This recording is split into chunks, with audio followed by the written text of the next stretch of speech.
Hai teman-teman, selamat datang di materi selanjutnya. Jadi di materi kali ini kita akan belajar bagaimana menghitung volume pekerjaan dari rangka atap baja ringan. Oke, langsung masuk ke jadi materinya. Oke teman-teman, jadi sekarang kita udah masuk di rangka atap yang sebelumnya kita udah belajar bagaimana cara menghitung luas atapnya. Kalau untuk rangka atap ini sebenarnya disesuaikan dengan penutup atapnya. Kalau misalkan tadi kita kasih contoh aja ya, 64 misalkan kali 7, misalkan ada dua sisi. Nah, misalkan luas atap kita ketemu 896 meter persegi. Ini untuk atap yang spandek pasir misalkan. Yang penutup atapnya menggunakan baja ringan yang ini tadi. Misalkan ini penutup atapnya baja ringan, bukan misalkan ya, tapi memang digambar juga pakai atap baja ringan.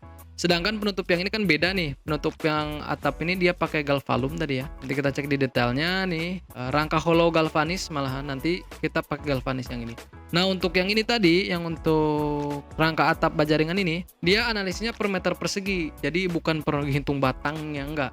Ngitung batang kanal C enggak dihitung seperti itu, tapi dihitung per meter persegi. Jadi misalkan kita ketemu luasan untuk atap spandek pasirnya 896.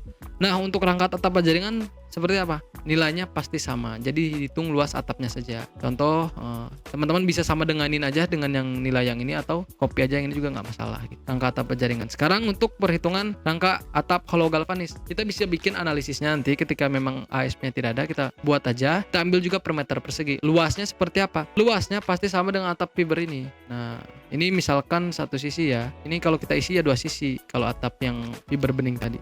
Dua sisi karena bentuknya sama. Satu sisi yang ini, satu sisi yang ini. Satu sisi yang sebelah sini, satu sisi yang sebelah sini. Ini juga teman-teman bisa hitung dua sisi gitu. Kalau lisplang juga sama. Tadi udah kita 66 misalkan. Satu sisinya, dua sisinya jadi 132 sama aja. Nah, itu dia perhitungannya. Jadi untuk atap baja ringan, atap hollow galvanis juga kita analisnya per meter persegi. Jadi tidak menghitung berapa sih jumlah batangnya, tidak. Jadi volumenya itu per meter persegi.